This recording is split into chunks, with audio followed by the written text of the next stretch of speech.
Hello student, welcome to उड़ानिया electrical classes. आज अपने पढ़ेंगे विद्युत धारा के प्रभाव। कैसे? विद्युत क्या है? विद्युत क्या है? विद्युत ऊर्जा है। लेकिन इसका अपने पता कैसे लगाएंगे? इनके प्रभाव से ही पता लगाएंगे कि ये कौन सी ऊर्जा है। तो क्या पढ़ेंगे?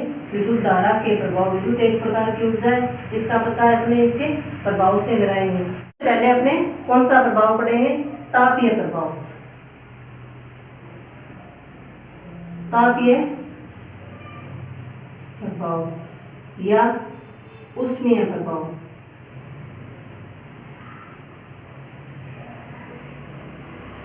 ऊष्मीय प्रभाव, तापीय प्रभाव या ऊष्मीय प्रभाव किसने दिया था? जूल ने दिया था। किसने दिया था? जूल ने दिया था। क्या था? H बराबर आई स्क्वायर RT। सबसे पहला क्या है? तापीय प्रभाव या ऊष्मीय प्रभाव दिया किसने था? जूल ने दिया था। क्या था? H बराबर आई स्क्वायर RT। H बराबर आई स्क्वायर RT। धारा प्रवाह के कारण चालकों का गर्म होना क्या कहलाता है? ऊष्मीय प्रभाव कहलाता है। धारा प्रवाह के कारण चालकों का गर्म होना ऊष्मीय प्रभाव कहलाता है। जैसे मान लो ये क्या है, एक गीजर लगा रखा है अपनों ने, और इसकी ये वायर है यहाँ लगा रखी है, और इसमें धारा प्रवाहित हो रही है। धारा प्रवाह इस वायर में भी हो रही है और गीजर में भी हो रही है। लेकिन गीजर की जो वायर होती है वो ज़्यादा गर्म होती है और जो ये वायर है वो कम गर्म होती है। क्यों? क्योंकि इसका प्रतिरोध क्या है? अधिक है। इस वायर का प्रतिरोध क्या है?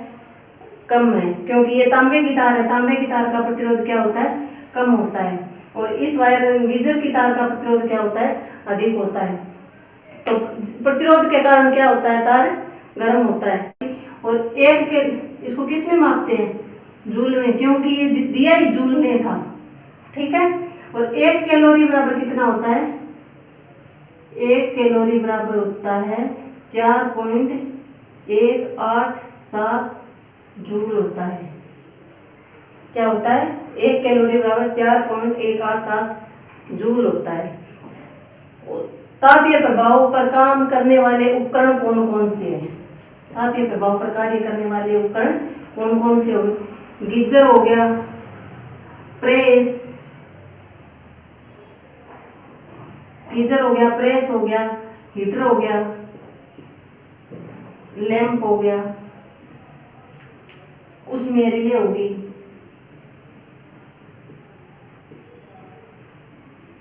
उसमें रिले आदि। ये सारे किस पे कार्य करते हैं? तापीय प्रभाव पे या ऊष्मीय प्रभाव पे कार्य करते हैं। तो सबसे पहला क्या है? तापीय। दूसरा प्रभाव कौन सा है? चुंबकीय प्रभाव। जब किसी चालक में धारा प्रवाहित की जाती है, चालक के चारों ओर एक चुंबकीय क्षेत्र पैदा होता है। ये क्या कहलाता है? चुंबकीय प्रभाव कहलाता है। लेकिन ये दिया किसने था? इसकी खोज किसने की थी? खोज ओरेस्टेड ने की थी। खोज ओरेस्टेड ने की थी, लेकिन नियम माइकल फेराडे ने दिया था। चुंबकीय प्रभाव की खोज ओरेस्टेड ने की थी, नियम क्या किसने दिया था? फेराडे ने दिया था। माइकल फेराडे ने दिया था। क्या कहा था? जब किसी चालक में धारा प्रवाहित की जाती है तो इनके चारों ओर एक चुंबकीय क्षेत्र निर्मित होता है। यही विद्युत धारा का चुंबकीय प्रभाव कहलाता है। इसका प्रयोग किसमें होता है? चुंबकीय क्षेत्र का यूज किसमें होता है? पंखा, कूलर, मोटर, अल्टरनेटर आदि। इस सभी में चुंबकीय क्षेत्र का प्रयोग होता है। पंखे में भी क्या होता है? चुंबकीय प्रभाव होता है। कूलर की मोटर होती है, उसमें चुंबकीय क्षेत्र होता है। जो मोटरें चलती है उसमें भी क्या होता है? चुंबकीय क्षेत्र होता है। अल्टरनेटर में भी क्या होता है? चुंबकीय क्षेत्र ही उत्पन्न होता है। लेकिन अपने इसके प्रभाव का तो हमने पता लगा लिया कि ये पंखा, कूलर, मोटर, अल्टरनेटर आदि में होता है। आगे अपने देखेंगे ये धारा दो प्रकार की होती है, एक AC होती है और एक कौन सी होती है? DC होती है। किसके अंदर कौन सा चुंबकीय क्षेत्र निर्मित होता है? ये उसकी धारा और धारा की मात्रा और उसकी प्रकृति पर निर्भर करता है। आपसे पूछ लिया जाता है कि DC के अंदर कैसा चुंबकीय क्षेत्र होता है? एसी के अंदर कैसा होता है, या सिंगल फेज एसी के अंदर कैसा होता है, 3 फेज एसी के अंदर चुंबकीय क्षेत्र कैसा निर्मित होता है। तो ये अपने को पता होना चाहिए। डीसी तो एक डीसी होती है, इसमें चुंबकीय क्षेत्र स्थायी चुंबकीय क्षेत्र ही होता है, ठीक है। आगे अपने देखेंगे एसी के अंदर तो single phase AC, 2 phase AC और 3 फेज एसी। तो सप्लाई और चुंबकीय क्षेत्र, तो डीसी के अंदर चुंबकीय क्षेत्र होता है स्थायी चुंबकीय क्षेत्र,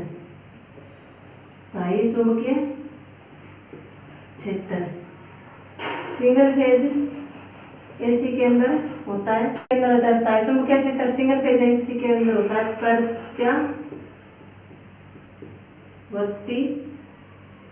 चुंबकीय क्षेत्र, और 2 फेज एसी के अंदर होता है घूर्णनीय चुंबकीय क्षेत्र, क्योंकि इसमें घूमने वाला चुंबकीय क्षेत्र बनता है। और 3 फेज एसी के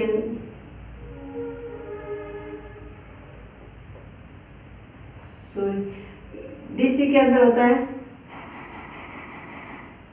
स्थायी चुंबकीय क्षेत्र, और सिंगल फेज एसी के अंदर होता है प्रत्यावर्ती चुंबकीय क्षेत्र, और 2 फेज एसी के अंदर होता है घूर्णनीय चुंबकीय क्षेत्र, और 3 फेज एसी के अंदर होता है घूर्णनीय समूह चुंबकीय क्षेत्र होता है, घूर्णनीय समूह चुंबकीय क्षेत्र, ठीक है। घूर्णनीय प्रकार का समूह चुंबकीय क्षेत्र होता है। डीसी के अंदर तो स्थायी होता है, क्योंकि ये डीसी होती है वो बदलती नहीं है, वो स्थायी रहती है। सिंगल फेज एसी के अंदर बदलने वाला चुंबकीय क्षेत्र होता है, और 2 फेज एसी एक फेज को 2 फेज में बदलते हैं, जैसे पंखे के एक फेज को 2 फेज में बदलने के लिए कैपेसिटर लगाया जाता है, जिसमें कौन सा होता है घूर्णनीय चुंबकीय क्षेत्र होता है। 3 फेज एसी के अंदर होता है घूर्णनीय और समूह प्रकार का चुंबकीय क्षेत्र होता है। तीसरा प्रभाव कौन सा है, रासायनिक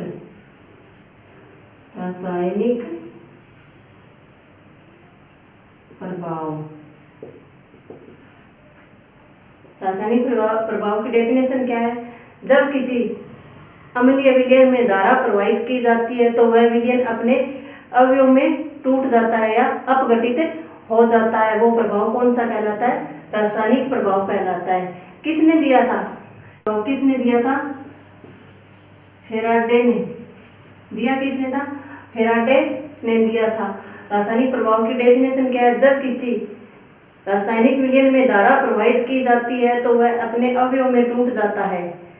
यह फेराडे ने दिया था, जो अपने पढ़ते हैं सेल व बैटरी के अंदर। तो यूज किस में होता है इसका, सेल व बैटरी किस में यूज किया जाता है, सेल व बैटरी के अंदर। जैसे H2SO4 होता है, इसमें धारा प्रवाहित करेंगे तो किस में टूटेगा, 2H प्लस SO4 माइनस। तो ये तो किस में टूट गया, हाइड्रोजन और सल्फेट के अंदर टूट गया, 2 भागों में टूट गया। इस विलयन में अपने धारा प्रवाहित करेंगे तो ये 2 भागों में टूटेगा। KOH होता है निकिल सेल होता है। तो निकिल सेल में जब अपने KOH विलयन में अपने धारा प्रवाहित करेंगे तो ये किस में टूटेगा, प्रवाहित करेंगे। ये निकिल सेल के अंदर जब अपने धारा प्रवाहित करेंगे तो K में 2 भागों में टूट जाएगा। तो रासायनिक प्रभाव नियम फेराडे ने दिया था, यूज सेल बैटरी के अंदर होता है। और जैसे H2SO4 को 2 भागों में तोड़ेंगे तो ये हाइड्रोजन और सल्फेट में टूट जाएगा। KOH के अंदर धारा प्रवाहित करेंगे तो ये अपने 2 भागों में क्या हो जाएगा, टूट जाएगा। अपना चौथा प्रभाव कौन सा है, किरण प्रभाव।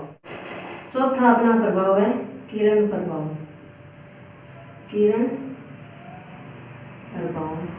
या एक्स रे किरण प्रभाव या एक्सरे प्रभाव।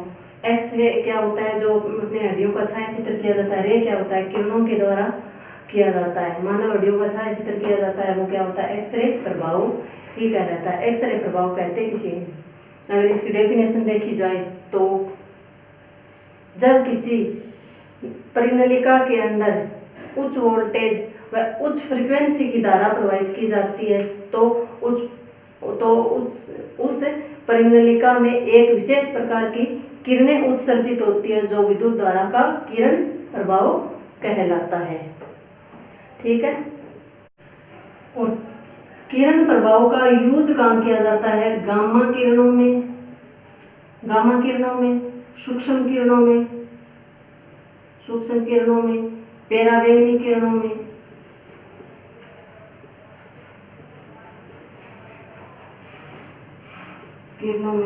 या लाइटों में आदि में क्या किया जाता है? किरण प्रभाव का यूज किया जाता है। जो फ्लोरोसेंट लैंप के अंदर जो किरणें होती है वो भी कौन सी होती है? किरण प्रभाव के कारण वो लैंप क्या होती है? उत्सर्जित होती है। उसमें वोल्टेज का मान भी क्या रखा जाता है? उच्च रखा जाता है। और फ्रिक्वेंसी का मान भी क्या रखा जाता है?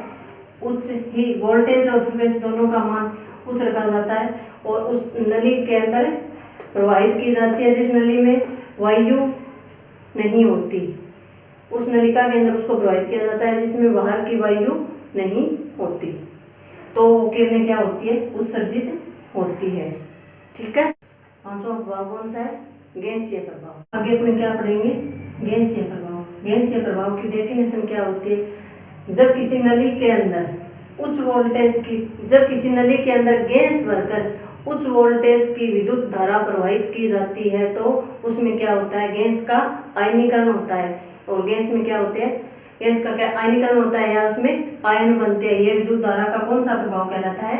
गैसीय प्रभाव कहलाता है। कौन सी गैसों का आयनीकरण होता है? गैसीय प्रभाव के अंदर कौन कौन सी गैसें आती है? जैसे सोडियम वेपर लैंप होता है, वो किस पे कार्य करता है? सोडियम वेपर लैंप होता है वो गैस प्रभाव पे कार्य करता है। और कौन सा होता है? मरकरी वेपर लैंप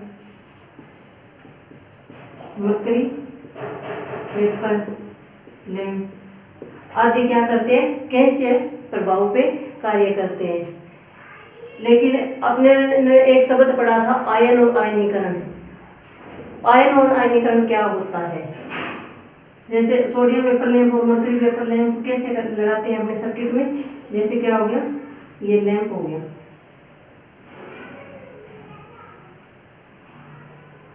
ये लैंप है।